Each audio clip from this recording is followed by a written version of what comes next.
जय श्री राम।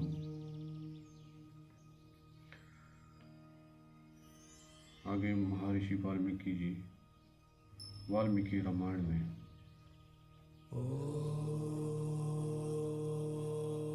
बालकांड के अंतर्गत ये वर्णन कर रहे हैं कि जब श्री राम और लक्ष्मण जी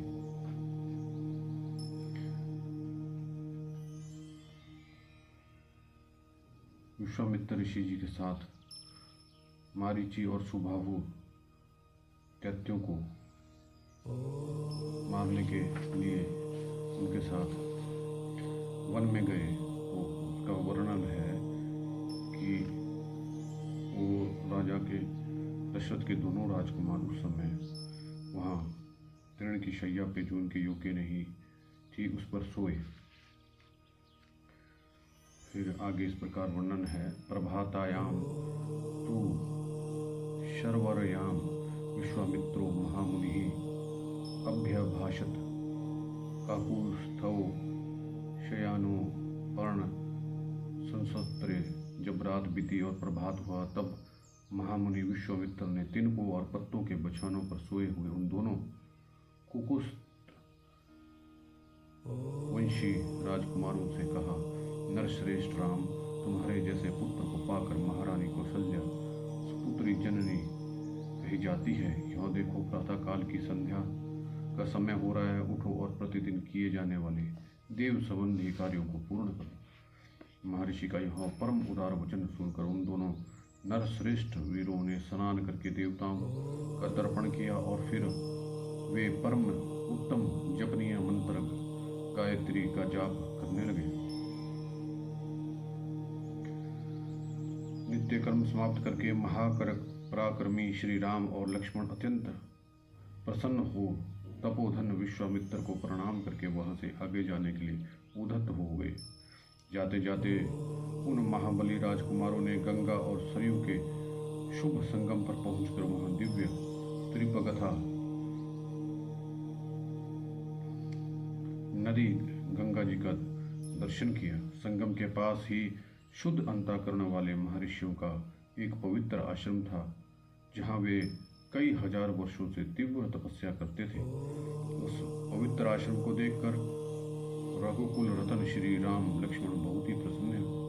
उन्होंने महात्मा विश्वामित्र से यह बात कही, भगवान, यह किसका पवित्र आश्रम है और इसमें कौन पुरुष निवास करता है, यह हम दोनों सुनना चाहते हैं। इसके लिए हमारे मन में बड़ी उत्कंठा है। उन दोनों का यह वचन सुनकर मुनि श्रेष्ठ विश्वामित्र हंसते हुए बोले, राम, यह आश्रम पहले जिसके अधिकार में रहा है उसका परिचय देता हूँ, सुनो। विद्वान पुरुष जिसे काम कहते हैं वह कंदर्प पूर्व काल में मूर्तिमान था, शरीर धारण करके विचरता था।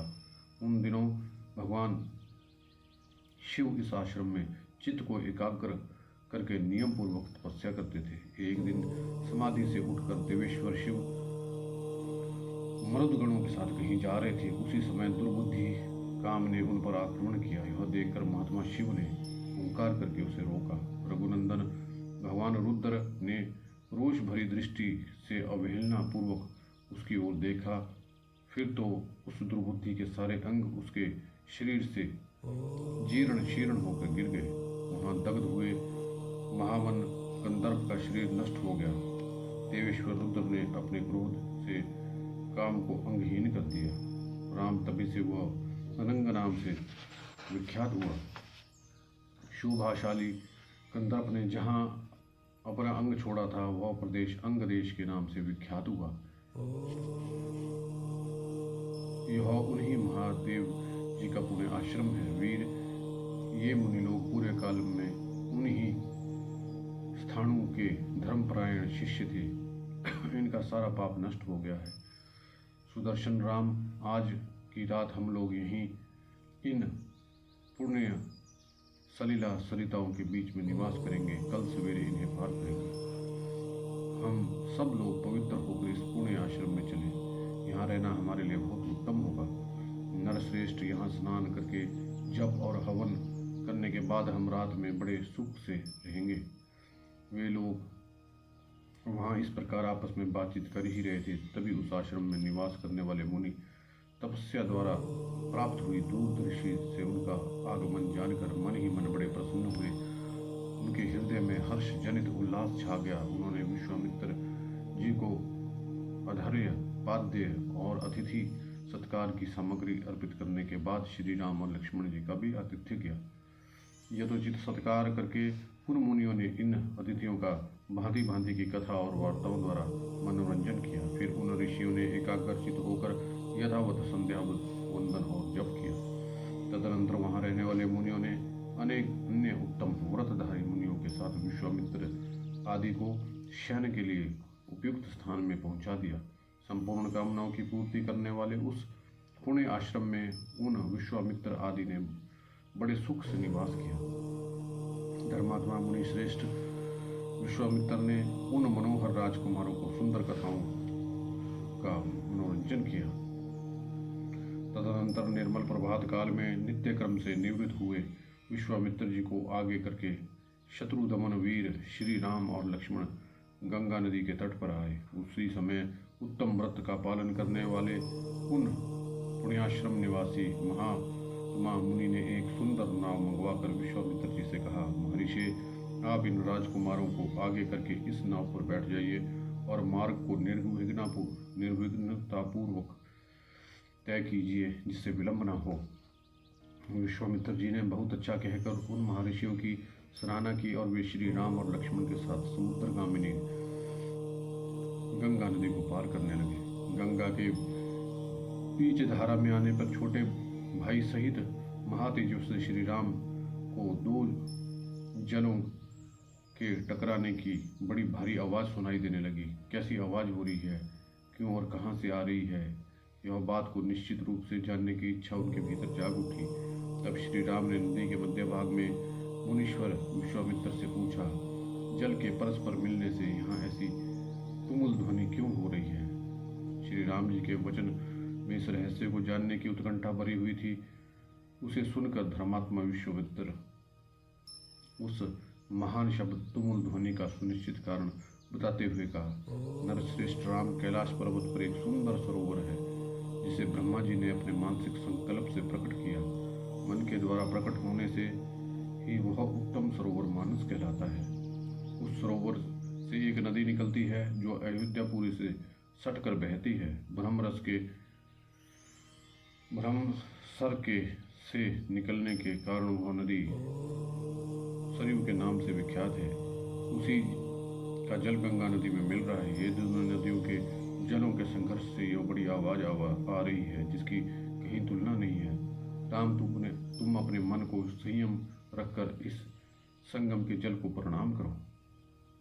यह सुनकर उन दोनों अत्यंत धर्मात्मा भाइयों ने उन नदियों को प्रणाम किया और गंगा के तट के किनारे उतर के वे दोनों बंधु जल्दी जल्दी पैर बढ़ाते हुए चलने लगे।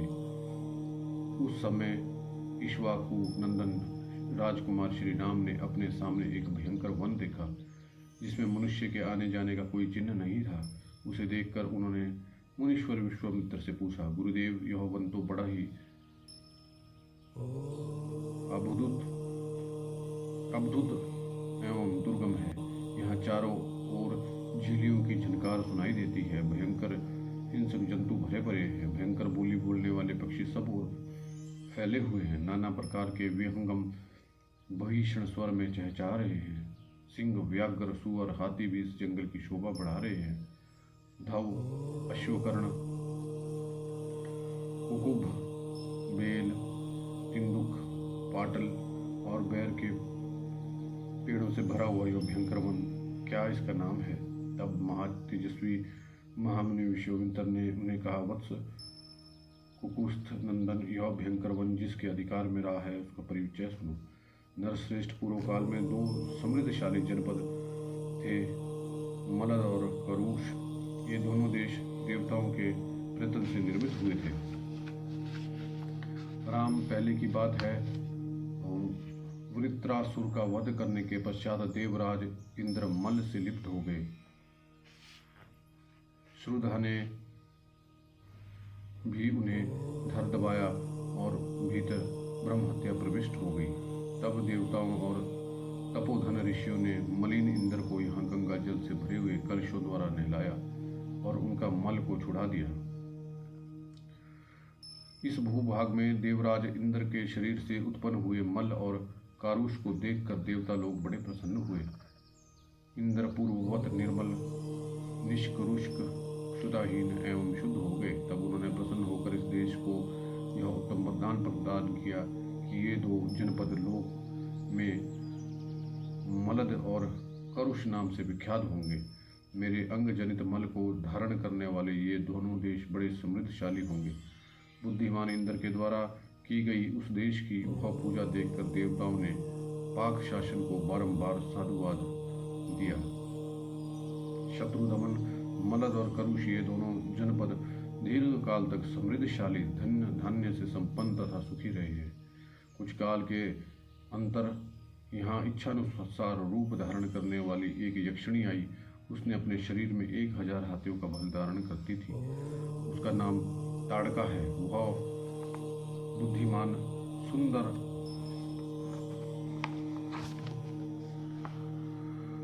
नामक दैत्य की पत्नी है। तुम्हारा कल्याण हो। मारीच नामक राक्षस जो इंद्र के समान पराक्रमी है, उस ताड़का का ही पुत्र है। उसकी भुजाएं गोल, मस्तक बहुत बड़ा, मुंह फैला हुआ और शरीर विशाल है। वह भयानक आकार वाला राक्षस यहाँ की प्रजा का सदा ही त्रास पहुंचाता रहता है। रघुनंदन, वह दुराचारिणी ताड़का भी सदा मलद और करुष इन दोनों जनपदों का विनाश करती है। वह यक्षिणी 1.5 योजन 6 कोस तक के मार्ग को घेर कर इस वन में रहती है। अतः हम लोगों को जिस ओर ताड़का का वन है उधर ही चलना चाहिए। तुम अपने बाहुबल का सहारा लेकर इस दुराचारणी को मार डालो। मेरी आज्ञा से इस देश में पुनः निष्कंटक बना दो। यह देश ऐसा रमणीय है तो भी इस समय कोई यहाँ नहीं आ सकता है। राम, उस असह्य और भयानक यक्षिणी ने इस देश को उजाड़ कर डाला है। यह वन ऐसा भयंकर क्यों है, यह सारा रहस्य मैंने तुम्हें बता दिया। उस यक्षिणी ने ही इस देश को उजाड़ दिया है। वह आज भी उसे उस क्रूर कर्म से निवृत्त नहीं हुई है। अथा तस्या प्रेमस्य मुनेर्वचनमुत्तमं श्रुत्वा पुरुषा रदुलः प्रत्युवाच शुभां गिरम्। अपरिमित प्रभावशाली विश्वामित्र मुनि का यह उत्तम वचन सुनकर पुरुष सिंह श्री राम ने यह शुभ बात कही। मुनिश्रेष्ठ, जब वह यक्षिणी एक अबला सुनी जाती है तब तो उसकी शक्ति थोड़ी ही होना चाहिए, क्योंकि वह 1000 हाथियों का बल धारण कैसे करती है। अमित तेजस्वी रघुनाथ जी के कहे हुए वचन को सुनकर विश्वामित्र जी अपनी मधुर वाणी द्वारा लक्ष्मण सहित शत्रुदमन श्री राम को हर्ष प्रदान करते हुए बोले, रघुनंदन, जिस कारण से ताड़का अधिक बलशालिनी हो गई है वह बताता हूँ, सुनो। उसमें वरदान जनित बल का उदय हुआ है, अतः वह अबला होकर भी बल धारण करती है, अर्थात सबला हो गई है। पूर्व काल की बात है। सुकेतु नाम से प्रसिद्ध एक महान यक्ष थे। वे बड़े पराक्रमी और सदाचारी थे, परंतु उन्हें कोई संतान नहीं थी, इसलिए उन्हें बड़ी भारी तपस्या की। श्री राम यक्षराज सुकेत की उस तपस्या से ब्रह्मा जी को बड़ी प्रसन्नता हुई। उन्होंने सुकेत को एक कन्या रत्न प्रदान किया जिसका नाम ताड़का था। ब्रह्मा जी ने उस कन्या को 1000 हाथियों के समान बल दे दिया, परंतु उस महायशस्वी पितामह ने उस यक्ष को पुत्र नहीं दिया। उसके संकल्प के अनुसार पुत्र प्राप्त हो जाने पर उसके द्वारा जनता का अत्यधिक उत्पीड़न होता। यह सोचकर ब्रह्मा जी ने पुत्र नहीं दिया। धीरे धीरे वह यक्ष बालिका बढ़ने लगी और बढ़कर रूप यौवन से सुशोभित होने लगी। उस अवस्था में सुकेतु ने अपनी उस यशस्वी कन्या का जम्बपुत्र सुनंद के हाथ में उसकी पत्नी का रूप में दे दिया। कुछ काल के बाद उस यक्षी ताड़का ने मारीच नाम से प्रसिद्ध एक दुर्जय पुत्र को जन्म दिया, जो अगस्त्य मुनि के श्राप से राक्षस हो गया है। श्री राम अगस्त्य ने ही श्राप देकर ताड़कापति सुंद को मार डाला।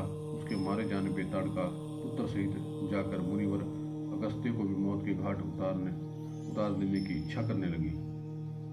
वह कुपित होकर मनुष्य को खा जाने के लिए गर्जना करती हुई दौड़ी। उसे आते देखकर भगवान अगस्त्य मुनि ने मारीच से कहा, तू देव योनि रूप का परित्याग करके राक्षस भाव को प्राप्त हो जा। फिर अत्यंत अमर्ष में भरे हुए ऋषि ने ताड़का को भी श्राप दे दिया, तू विकराली मुख वाली नरभक्षिणी राक्षसी हो जा। तू है तो महायक्षी, परंतु अब शीघ्र ही इस रूप को त्याग कर तेरा रूप भयंकर रूप हो जाएगा।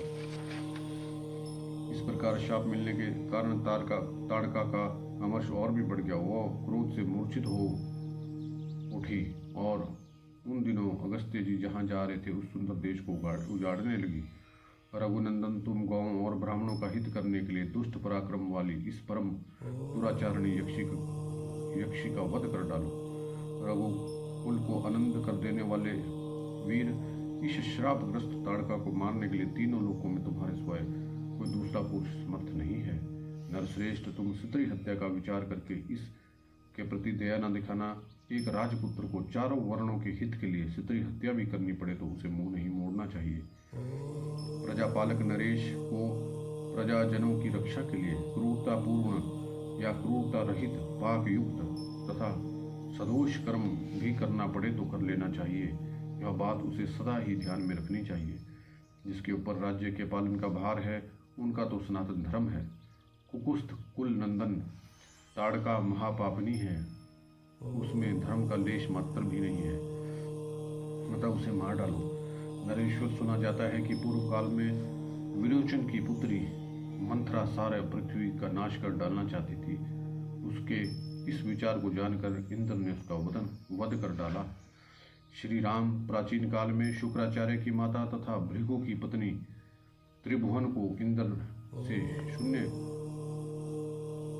कर देना चाहती थी। यह जानकर विष्णु भगवान जी ने उसको मार डाला। इन्होंने तथा अन्य बहुत से महामनस्वी पुरुष प्रवर राजकुमारों ने पापचारिणी स्त्रियों का वध किया है। नरेश्वर, तुम मेरी आज्ञा से दया और घृणा को त्याग कर राक्षसी को मार डालो। मुनि के उत्साह भरे वचन सुनकर दृढ़ पूर्वक उत्तम व्रत का पालन करने वाले राजकुमार श्री राम ने हाथ जोड़कर उत्तर दिया, भगवान, अयोध्या में मेरे पिता महामना महाराज दशरथ ने अन्य गुरुजनों के बीच मुझे यह उपदेश दिया था कि बेटा, तुम पिता के कहने से पिता के वचनों का गौरव रखने के लिए कुशिक नंदन विश्वामित्र जी की आज्ञा का निशंक होकर पालन करना, कभी भी उनकी बात की अवहेलना न करना। अतः मैं पिता के उस उपदेश को सुनकर आप ब्रह्मवादी महात्मा की आज्ञा से ताड़का वध संबंधी कार्य को उत्तम मानकर करूंगा, इसमें संदेह नहीं है। गौ, ब्राह्मण और समूचे देश का हित करने के लिए मैं आप जैसे अनुपम प्रभावशाली महात्मा के आदेश का पालन करने के लिए सब प्रकार से तैयार हूँ।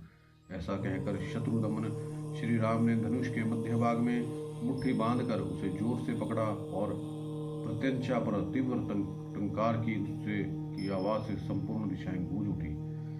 उस शब्द से ताड़का वन में रहने वाले समस्त प्राणी थर्रा उठे। ताड़का भी उस टंकार घोष से पहले तो किंग कर्तव्य विमूढ़ हो उठी, परंतु फिर कुछ सोचकर अत्यंत क्रोध में भर गई। उस शब्द को सुनकर वह राक्षसी क्रोध से अचेत सी हो गई थी। उसे सुनते ही वह जहाँ से आवाज आई उस दिशा की ओर रोषपूर्वक दौड़ी।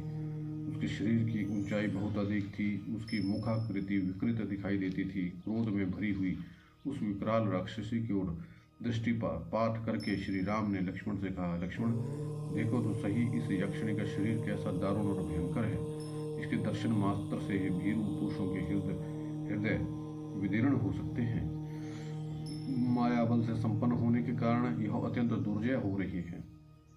देखो, मैं अभी इसके कान और नाक काट कर इसे पीछे लौटने पर विवश किए देता हूँ।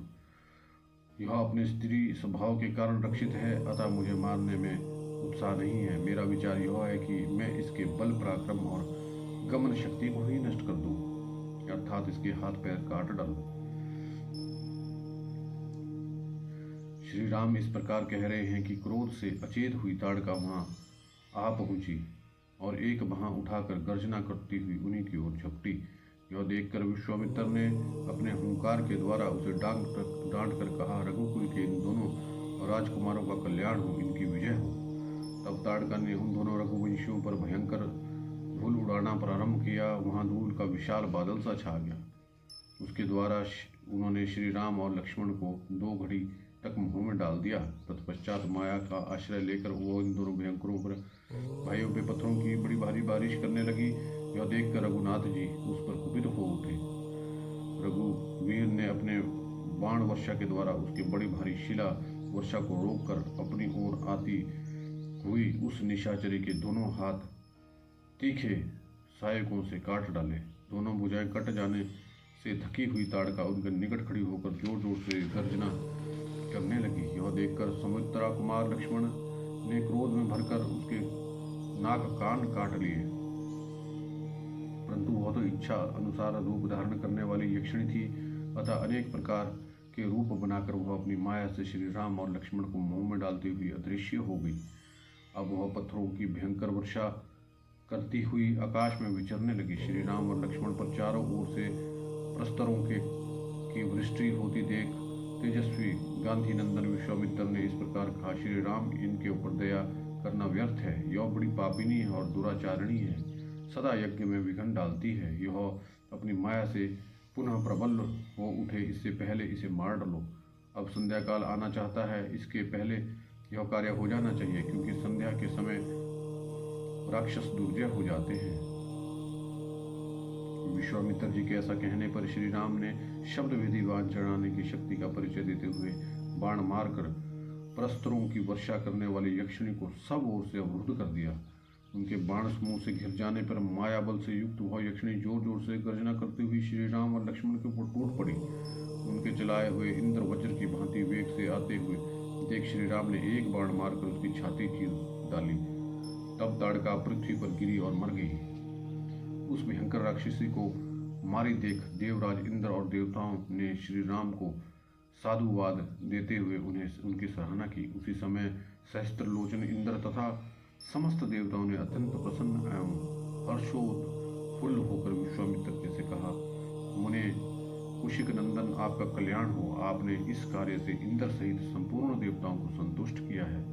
अब रघुकुल तिलक श्री राम पर आप अपना स्नेह प्रकट कीजिए। ब्राह्मण प्रजापति कृशाश्व के अस्त्र रूपधारी पुत्रों को, जो सत्य पराक्रमी तथा तपोबल से संपन्न है, श्री राम को समर्पित कीजिए। विप्रवर, ये आपके अस्त्र दान के सुयोग्य पात्र हैं तथा आपके अनुसरण सेवा शुश्रूषा में तत्पर रहते हैं। राजकुमार श्री राम के द्वारा देवताओं का महान कार्य संपन्न होने वाला है। ऐसा कहकर सभी देवता विश्वामित्र जी की प्रशंसा करते हुए प्रसन्नतापूर्वक आकाश मार्ग से चले गए। तत्पश्चात संध्या हो गई। तदनंतर ताड़का के वध से संतुष्ट हुए मुनिवर विश्वामित्र ने श्री राम जी का मस्तक सूंघकर उनसे यह बात कही, सुदर्शन राम, आज रात में हम लोग यहीं निवास करेंगे, कल सवेरे अपने आश्रम पर चलेंगे। विश्वामित्र जी की यह बात सुनकर दशरथ कुमार श्री राम जी बड़े प्रसन्न हुए। उन्होंने ताड़का वन में रहकर वह रात्रि बड़े सुख से व्यतीत की। उसी समय उस दिन वह वन शाप मुक्त होकर रमणीय शोभा से संपन्न हो गया और चैत्र रथवन की भांति अपने मनोहर छटा दिखाने लगा। यक्ष कन्या ताड़का का वध करके श्री राम जी देवताओं और सिद्ध समूहों की प्रशंसा का पात्र बने। उन्होंने प्रातःकाल की समीक्षा करते हुए विश्वामित्र जी के साथ ताड़का वन में निवास किया। ताड़का वन में वह रात बिताकर यशस्वी विश्वामित्र जी हंसते हुए मीठे स्वर में श्री राम जी से बोले, महायशस्वी राजकुमार, तुम्हारा कल्याण हो। ताड़का वध के कारण मैं तुम पर बहुत संतुष्ट हूँ, अतः बड़ी प्रसन्नता के साथ वह तुम्हें सब अस्त्र दे रहा हूँ। इनके प्रभाव से तुम अपने शत्रुओं को, चाहे वे देवता, असुर, गंधर्व अथवा नाग ही क्यों ना हो, रणभूमि में बलपूर्वक अपने अधीन करके उन पर विजय पा जाओगे। रघुनंदन, तुम्हारा कल्याण हो। आज मैं तुम्हें वे सभी दिव्यास्त्र दे रहा हूँ। वीर, मैं तुम्हें दिव्य एवं महान दंड चक्र, धर्म चक्र, काल चक्र, विष्णु चक्र तथा अत्यंत भयंकर इंद्र चक्र दूंगा। नरश्रेष्ठ राघव इंद्र का वज्रास्त्र, शिव का श्रेष्ठ त्रिशूल, ब्रह्मा जी का ब्रह्मशील नामक अस्त्र भी दूंगा। महाभाव, साथ ही तुम्हें मैं यक्षिकास्त्र तथा परम उत्तम ब्रह्मास्त्र भी प्रदान करूंगा। कुष्ठ, कुलभूषण, इनके सिवाय 2 अत्यंत उज्ज्वल और सुंदर गदाएं जिनका नाम मोदक और शिखरी है, मैं तुम्हें अर्पण करता हूँ। पुरुष सिंह राजकुमार, धर्मपाश, कालपाश, वरुणपाश भी बड़े उत्तम अस्त्र हैं, इन्हें भी आज तुम्हें अर्पित करता हूँ। रघुनंदन, सूखी और गीली 2 प्रकार की अशनि और पिनाक नाम एवं नारायण अस्त्र भी तुम्हें दे रहा हूँ। अग्नि का प्रिय आग्नेय अस्त्र जो शिखरास्त्र के नाम से भी प्रसिद्ध है, तुम्हें अर्पण करता हूँ। अनग अस्त्रों में प्रधान जो व्यायवास्त्र है, तुम्हें दे रहा हूँ। कुकुस्थ कुलभूषण राघव है शिरा नाम अस्त्र, कौंच अस्त्र जो तथा 2 शक्तियां भी मैं तुम्हें देता हूँ। कंकडाल, घोर मूसल, कपाल और किंकड़िनी आदि सब वस्त्र जो राक्षसों के वध में उपयोगी होते हैं, तुम्हें दे रहा हूँ। महाबलो राजकुमार, नंदन नाम से प्रसिद्ध विद्याधरों का महान अस्त्र और उत्तम खड्ग भी तुम्हें अर्पित करता हूँ। रघुनंदन, गंधर्वों में प्रिय सम्मोहन अस्त्र, प्रस्वापन, प्रशमन और सौम्य अस्त्र भी देता हूँ। महायशस्वी पुरुष सिंह राजकुमार, वर्ण शोषण, संतापन, विलापन तथा कामदेव का प्रिय दुर्जय अस्त्र मादन, गंधर्वों का प्रिय मानवास्त्र और पिशाचों का प्रिय मोहनास्त्र भी मुझसे ग्रहण करो। नरश्रेष्ठ राजपुत्र बाहुराम, तामस महाबली, सौमन, संवर्त, दुर्जय, मौसल, सत्य और महामय उत्तम अस्त्र भी तुम्हें अर्पण करता हूँ। सूर्यदेव का तेज प्रभा नामक अस्त्र जो शत्रुओं का के तेज का नाश करने वाला है, तुम्हें अर्पित करता हूँ। सोम देवता का शिशिर नामक अस्त्र, त्वष्टा विश्वकर्मा का अत्यंत दारुण अस्त्र, भग देवता का भी भयंकर अस्त्र और मनु का सीतेशु नामक अस्त्र भी तुम्हें देता हूँ। महाबाहो राजकुमार श्री राम, ये सभी अस्त्र इच्छानुसार रूप धारण करने वाले महान बल से संपन्न तथा परम उदार हैं, तुम्हें इन्हें शीघ्र ही ग्रहण करो। ऐसा कहकर मुनीश्वर विश्वामित्र जी उस समय स्नान आदि से शुद्ध होकर पूर्वाभिमुख होकर बैठ गए और अत्यंत प्रसन्नता के साथ उन्होंने श्री राम जी को उन सभी उत्तम अस्त्रों का उपदेश दिया, जिन अस्त्रों का पूर्ण रूप से संग्रह करना देवताओं के लिए भी दुर्लभ है। उन सभी को विप्रवर विश्वामित्र जी ने श्री राम जी को समर्पित कर दिया। बुद्धिमान विश्वामित्र जी ने ज्यों ही जप आरंभ किया, त्यों ही वे सभी परम पूज्य दिव्यास्त्र स्वतः आकर श्री रघुनाथ जी के पास उपस्थित हो गए और अत्यंत हर्ष में भरकर उस समय श्री राम जी से हाथ जोड़कर कहने लगे, परम उदार रघुनंदन, आपका कल्याण हो। हम सब प्रकार आपके किंक डर है। आप हमसे जो सेवा लेना चाहेंगे वह हम सब करने को तैयार हैं। उस महान प्रभावशाली अस्त्रों के इस प्रकार कहने पर श्री रामचंद्र जी मन ही मन बहुत प्रसन्न हुए। उन्होंने ग्रहण करने के पश्चात हाथ से उनका स्पर्श करके बोले, आप सब मेरे मन में निवास करें। तदनंतर महातेजस्वी श्री राम ने प्रसन्नचित्त होकर महामुनि विश्वामित्र जी को प्रणाम किया और आगे की यात्रा आरंभ की। जय श्री राम।